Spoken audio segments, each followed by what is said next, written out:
Ivyizigiro bishasha vyerekane mu gisagara nico civugo cacu mu vyigwa turiko turaraba.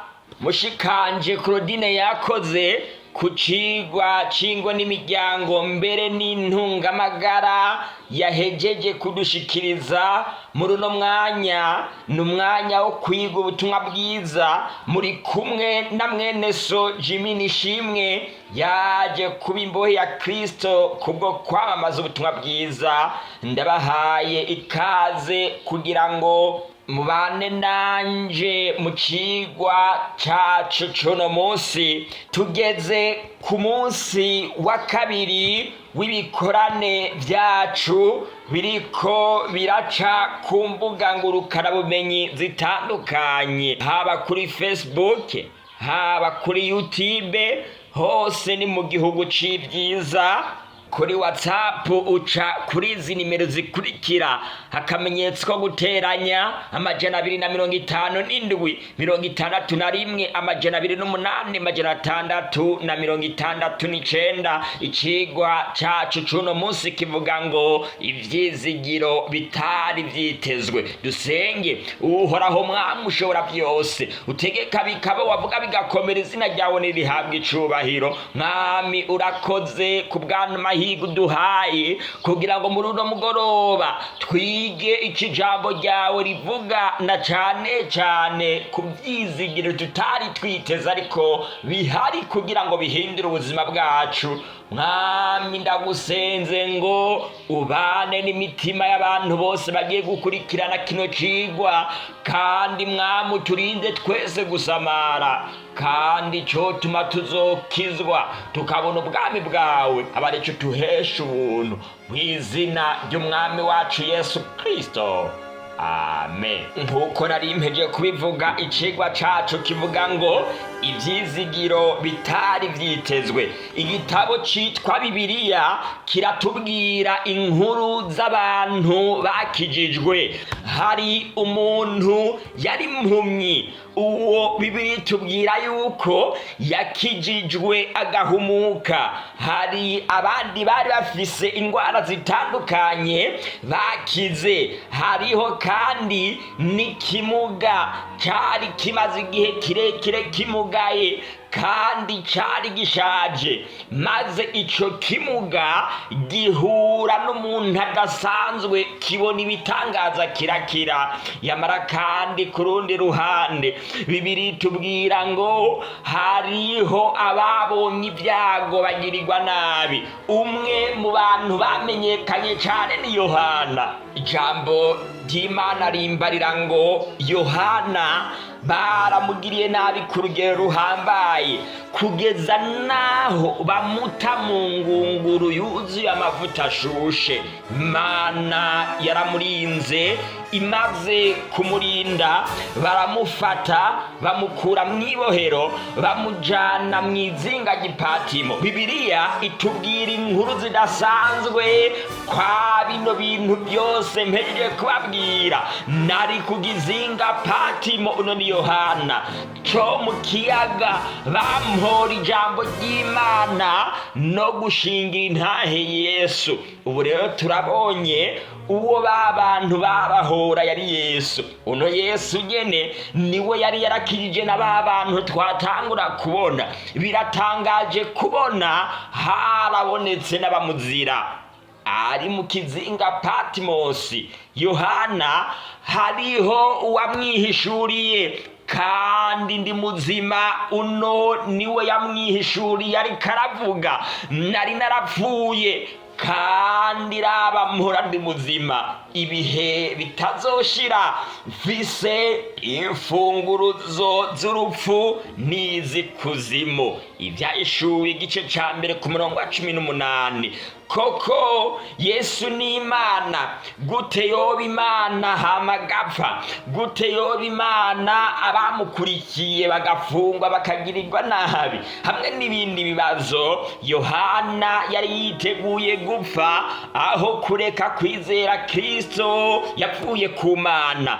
benshi barafunzwe bazira uno Yesu, abandi nabo barabamanika. Aha twovuga Pawulo yafunzwe incuro nyinshi, hamwe n'abandi benshi baterewe aho intare zirabarya, abandi barababamba. Gute kwizera Yesu byozana ibyizigiro hama bikongera bikaguta mw'ibohero? Ni ibintu bitumvikana, ariko tugiye kubiraba. Urasaba gufata umwanya wa wenyene kugira ngo wiyumvire kuri bino bintu. Bibiliya hari ibyo itubwira. Ibitabo byose byo muri Bibiliya bitangaza agakiza kaboneka muri Yesu Kristo. Umwami wacu Yesu Kristo yavuze ngo, kuko ntakuwe mw'ijuru no gukora ibyo nigombera, ariko nazanywe no gukora ibyo uwantumye agomba. Yohana igice cya 6:38. Mwebwe murasesa mu byanditswe, kuko mugira ngo muri byo niho mufise ubugingo budashira, kandi ari byo binshingira intahe. Ariko mukanka kuza kuri njyewe ngo muronke ubugingo. Noneho Yesu atanguye kudutangariza yuko ibyanditswe byose muri Bibiliya bimushingira intahe, kandi ushobora kuza kuri we wenyene niwe ashobora kuronka ubugingo. Yohana igice cya 5:39-40. Abanditsi bose ba Bibiliya nta handi bigeze berekeza atari kuri Yesu. Nta wundi agakiza kabonegwamwo atari Yesu. Ibyiwe byari byaranditswe ataraza kuvukira ku isi, iby'amavuko, ibyo gupfa kwiwe. Reka tubanze turabe ibyerekeye kuvuka kwiwe. Betelehemu, muri wewe hazomviramwo uzobasega mu Bisirayeli. Ubuhanuzi bwa Mika igice cya 5:2. Raba inkumi izosama inda ibyara umwana w'umuhungu, izomwitwa Imanueli. Yesaya igice 7:14. Nimurabe namwe ukuntu buno buhanuzi bwasohoye. Umumarayika aramubwira ati, uzosama inda ubyare umuhungu, kandi uzumwite Yesu. Luka igice cya 1:30-31. Abantu benshi birabatangaza kuba Yesu hariya yavuze ngo inkumi izosama inda ibyara umwana azokwitwa Emanueli. Hano naho marayika avuga ngo uzumwite Yesu. Abantu benshi birabacanga bakiyumvira yuko bino vyoba bitandukanye. Hariya handitswe ngo uzomwite Emanueli, kubera yuko azoba ari Imana ije kubana n'abantu. Emanueli bisobanura ngo Imana iri kumwe natwe. Yesu yagomba kwitwa Emanueli kubera yuko yari Imana yari yururutse ije kubana n'abantu. Yamara ngaha marayika avuga ngo uzumwite Yesu, bisobanura agakiza, kubera yuko yaraje gukiza abamwizeye bose. Ibi rero ntibikwiye kubatangaza. Ni nka kuriya tuvuga Uhoraho, abandi bakavuganye n'icubahiro, abandi bakavuga umutabazi wanje, murokozi, buhungiro. Ayo yose n'amazina duha Imana bivanye n'ibyo yadukoreye n'ibyirikira dukorera. Koko ano mazina yose yerekeza kuri Yesu. Igihe havugwa Emanueli, haba hariko haravugwa Imana iri kumwe natwe. Havuzwe Yesu, bikitwa umukiza, kuko yarazanywe no kuducungura. Yari Imana iri kumwe n'abantu, kandi yari umukiza kubera yuko yaraje gukiza abantu. Hari ubundi buhanuzi buvuga iby'inyenyeri. Inyenyeri izokomoka muri Yakobo. uno ni Baramu nk'uko byanditswe mu gitabo cyo guharura igice ca 24 ku murongo wa 17. N'ubu buhanuzi bwarasohoye. Abanyabwenge b'ivyanditswe bamaze gusoma mwazino nyandiko za Baramu, nico catumye bamenya yuko umukiza yavutse, bagenda kumusanganira. Muzobisoma mu gitabo ca Matayo igice ca 2. Koko ivyavuzwe ku mwami wacu Yesu Kristo byose byarasohoye, nta camubayeko kitari caranditswe. Yesaya 61 ku murongo wa mbere hamwe n'uwa 2 haboneka amajambo akomeye ngo muhora hari kuri njyewe, kuko Uhoraho yandobanuje amavuta ngo mbwira abaciye bugufi ubutumwa bwiza. Yantumye gutubika imitima imenetse no kumenyesha abarindwa ko barekuwe n'imbohe ko zugururiwe, ngo menyesha abantu umwaka wo kwemererwamwo n'Uhoraho n'umunsi wo kwihora w'Imana yacu, ngo nirure abagandaye bose. Umwami wacu Yesu Kristo yarakiza, yarababarira, kandi yazuye abapfuye. Ibyamuvuze ko byose byarabaye, kugeza ku byavuzwe ko azopfa azize ibyaha byakozwe n'abantu. Igihe yari yegereje gupfa, yasangiye n'abigishwa biwe ibyo kurya bya Pasika. Mbere umukunzi wanje, kandi n'ibyo kumugura kwa Yuda byose byari byaravuzwe. Mbere umukunzi wanje mpfapfe, uwo nizigira nagaburira, nawe ambanguriye umugere. Zaburi ya 41 ku murongo w'9. Ibi byasohoreye muri Yuda, nuko bangerera intete 30 z'ifeza kw'ingero. Zekariya igice ca 11 ku murongo wa 12 gushikana ku murongo wa 13. Bino byose byasohoreye muri Yuda. Nuko nabira za ntete z'ifeza 30 ndazijana nziterera umubumvyi mu nzu y'Uhoraho. Zekariya igice ca 11 ku murongo wa 12 gushikana ku murongo wa 13. Nimurabe namwe ukuntu muri Matayo igice ca 27 ku murongo wa 5 buno buhanuzi bwasohoye. Aterera izo ntete z'ifeza ahera urusengero, aragenda arimanika. Uku niko nkuko byari byarahanuwe na Zekariya, buno buhanuzi bwasohoreye muri Yuda. Acafata za ntete z'ifeza yari yaguze Yesu, agenda kuzijugunya mu rusengero. Baja inama, bazigura ubwatsi n'umubumvyi ngo baze bahahambe injabuka. Nimurabe namwe ngaha inkuru y'umubumvyi ya Zekariya yagarutse kandi no mu gihe ca Yesu, nk'uko ubuhanuzi bwa Zekariya bwari bwavuze. Matayo igice ca 27 ku murongo wa 5 hamwe n'uw'indwi niho ubwo buhanuzi busohoka. Ubuhanuzi burabandanya. Abankubita n'abategeye ibitugu, n'imisaya ndayitegera bamumora ubwanwa, kandi mu maso hanje sinahakingishije gutetezwa no gucigwa kw'amate. Yesaya igice ca 50 ku murongo wa 6. Ko niko byose byasohoreye muri Yesu. Nimurabe ukuntu bamwambitse urugori rw'amahwa, nimurabe ukuntu bamushishaguye bakamugirira nabi, agatetegwa akicurikirwa n'akabonge. Yesu yarababajwe ku rugero ruhambaye. Reba ukuntu bamushinyaguriye kwa Pilato. Nimurabe namwe ukuntu bamucumise imisumani mu biganza, azira ibyaha twebwe twakoze, nk'uko twabibonye mu cigwa cacu ca mbere. Umwami Yesu yaramanitswe mu buryo butari bwiteze. Kumbure yari kwigumira mw'ijuru, akigumira mu byiza yari asanzwe arimwo.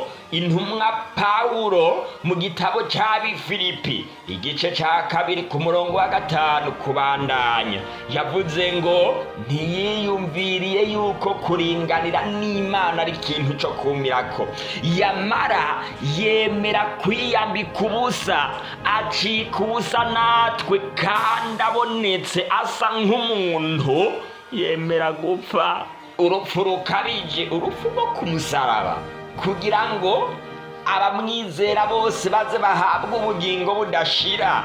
Kuko urukundo Imana yakunze abari mw'isi nibwo rwatumye itanga umwana wayo w'ikinege, kugira ngo umwizera wese ntazapfe rubi, ariko azahabwe ubugingo budashira. Mugenzi, bino nivyo vyizigiro bitari vyitezwe, yamara vyarabonetse. Hamwe wo kwemera kwizera Yesu no munsi, ndakubwira yuko bino vyizigiro bigiye kuba ivyawe. Ubuhanuzi burabandanya. Zaburi ya 22 ku murongo wa 16, bantoboye ibiganza n'ibirenge. Ibi byose byarasohoye. Igihano cyo kubambwa cyakoreshejwe guhera mu mwaka w'150 imbere ya Yesu kugeza mu mwaka wa 320 inyuma ya Yesu. Umwami Dawidi nawe yabayeho mu myaka 1000 imbere ya Yesu. Ni kuvuga ko bino byo kubambwa no gutoborwa amaguru n'ibiganza umwami Dawidi yavuze ntago yari arabyivugiga ko, ariko yariko arabivuga ku munago wari ugiye kuzomukomokako ariwe Yesu. Mwibuke yuko Yesu ariwe mwami umuragwa w'ingoma ya Dawidi. Mw'iki gihe hariho abantu babyihendako bakiyumvira yuko umuntu ashobora kongera kugarukana ingoma ya Dawidi ubundi bushasha, ariko Bibiliya yigisha yuko Yesu ariwe muragwa w'ingoma ya Dawidi. Ni kuvuga ngo ubwami bwiwe agiye kuza kwimika nibwo bwami bwa Dawidi bwasezeranywe, ntago ari ubwami buzotwara umuntu. Umwami Yesu Kristo yarabambwe azira ibyaha byawe hamwe nanje. Kuno n'ukuri guhambaye. Impamvu ari ukuri nuko byabaye byaravuzwe haciye imyaka n'imyaka, biraba kwa kundi nyene ku kajambo ku kandi. Iki ni ikintu kitwemeza yuko ari ukuri kwimbitse. Mbega nawe uri gutekereza kwa kino kintu gikomeye umwami wacu Yesu Kristo yadukoreye? Amahitamwo kw'isi n'abiri. Igihe yarabambwe hagati y'ibisuma, kimwe carakize ikindi nticakira. Umusoda mu bari bamubamvye, amaraso ya Yesu yamutarukiye mu maso, aca arahumuka. Murabona agakiza kabonerwa muri Yesu? Murabona ukuntu Yesu akubera ibyizigiro mu buryo ki utari witeze? Nta kiguzi twatanze kugira ngo Yesu aducungure. N'ubuntu twagiriwe, twarabo gupfa tuzize ibyaha byacu. Yesu yemera kwitanga kugira ngo dukire. Ijambo ry'Imana rimbarira ngo Yesu aramubwira ati, ni njyewe kuzuka n'ubugingo, unyizera niyo yoba yarapfuye azobaho, kandi uriho wese anyizera ntaho azokwigera apfa gushitsa ibihe bidashira. Mbega urizeye ibyo ga mugenzi? Inyuma yo gupfa Yesu Kristo yarazutse ku munsi ugira gatatu, kugira ngo abamwizera bose naho boba barapfuye baze bongere kubaho, kandi n'uriho amwizeye ntazapfe. Yesu niwe byizigiro tutari twiteze. Yesu nibyo byizigiro utari bwigere utekereza ko n'umunsi n'umwe. Yesu niwe byizigiro uno munsi nifuje yuko nkubwira ngo wemere kumwakira, wemere kumwizera. Yifuza kukubohora, agukure mu byago watewe n'icaha, mbega uremera kumwizera? Urizeye ibyo? Kubera ko Yesu ari muzima, ashobora guhindura imibereho yawe binyuze muri Mpwemu Yera. Uhereye uno munsi ubuzima bwawe bugahinduka gushasha. Yesu yifuza kukurema bundi bushasha. Yesu arifuza gukuraho ibyago, amarira hamwe n'umubabaro bigukikije. Yesu niwe byizigiro byakubu hamwe n'akazoza. Ufise Yesu ufise byose. Hamwe wo kwemera kumwizera, ubuzima bwawe bugiye guhinduka bundi bushasha. Ikigwa cacu cariko kiratubwira ngo ivyizigiro bitari byitezwe. Yesu ivyizigiro bitari byitezwe ariko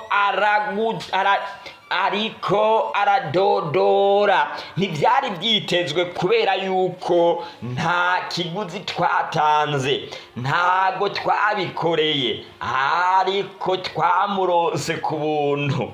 Uyu Yesu ikimazi yatanze kiba icuwe wese yemeye kumwugururira akinjiriwe kugira ngo basangire. Mugenzi, Yesu ararindiriye, ariko arakomanga. Mbega uno munsi ntiwokugurura urugi akinjira mugasangira? Mu by'ukuri kumbure wahora uvuga ngo uramwizeye, ariko hahora harimo gukekeranya, kubera yuko wahora wumva bivugwa ariko utari bwabimenye neza. Mani kugira iyo buntu uno munsi urabimenye.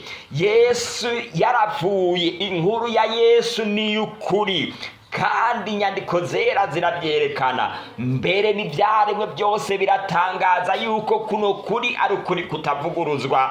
Mbega mugenzi, uno munsi Yesu arashaka ngo wongere umwugurure bundi bushasha, maze umaze kumwugururira wemere yinjire iwawe mu mutima wawe musangire. Yesu aguteze ibiganza, arifuza yuko winjira. Yesu aguteze ibiganza, ariko araguhamagara ngo ngwino. Ku isabato ya 16 ni ku isabatiza, dufise umubatizo udasanzwe kuri abo bose bariko bariyegurira Yesu bakemera kumwizera.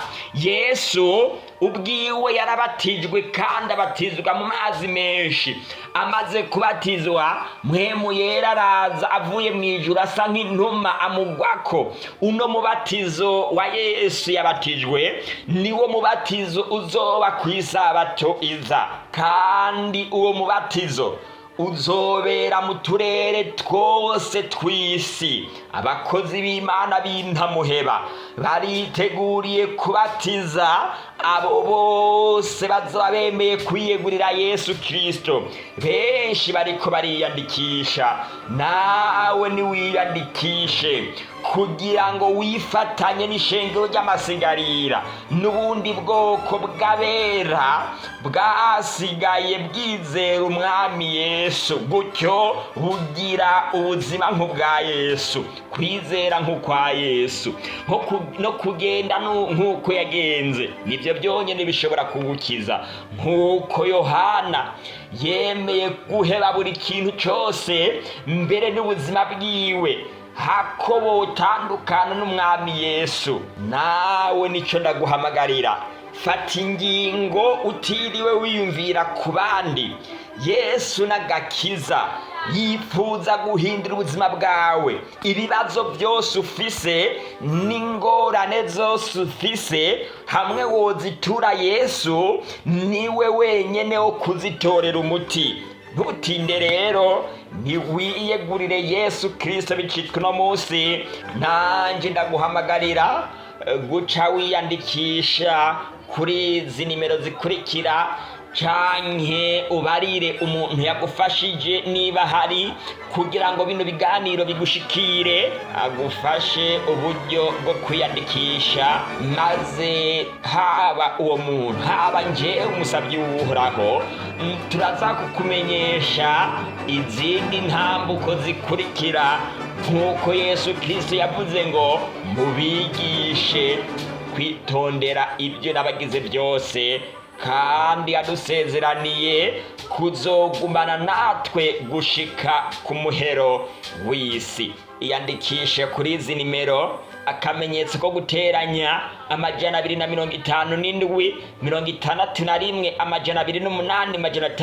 669, akamenyetso ko guteranya 257 61 208 669. Yesu akugire neza, aguhe umugisha, aguhe kwama umwizeye ibihe byose.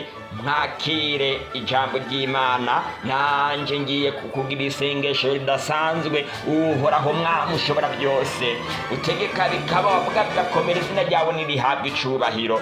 Mwami urakoze kubw'ijambo ryawe ridasanzwe uhejeje kudushikiriza. Mwami urakoze kubw'uno mwene data amaze gufata ingingo yo kukwizera, amaze gutahura yuko ari we buhungiro kandi ari we byizigiro byako unakazoza.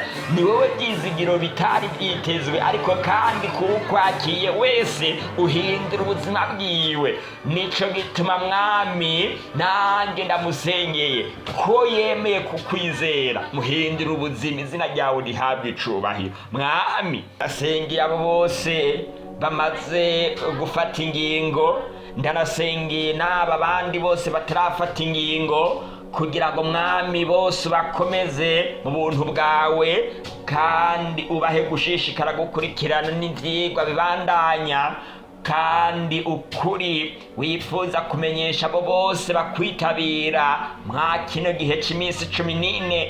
Mwami ndakwinginze uzonyoborere kugutanga no kukubashikiriza nk'uko wakundungikanye.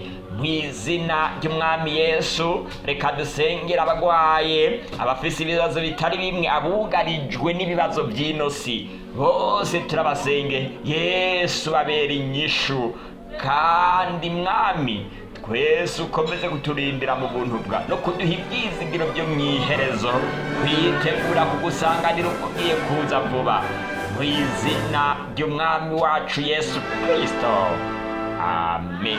Mukomeze gutumira n'abandi. Ku munsi w'ejo ivyigwa byacu bizokomeza, igikorane kizokomeza. Ku ruhande rw'ubutumwa bwiza tuzokwiga icigwa kivuga ngo ibuye ryitwa vyizigiro. Ibuye ryitwa vyizigiro, icigwa kizoba kibanda muri Daniyeli igice ca 2. Muzorabe amasaha ni yayandi, kandi n'abandi bataratangura gukurikirana bino vyigwa mubatumire kugira ngo boye guhomba aho abandi bariko bararonkera agakiza. Yesu akomeze kubagirira neza no kubaha umugisha, kwama twitegura ivy'ubwami bwiwe bwimirije vuba, mu izina ry'Umwami wacu Yesu Kristo, amen.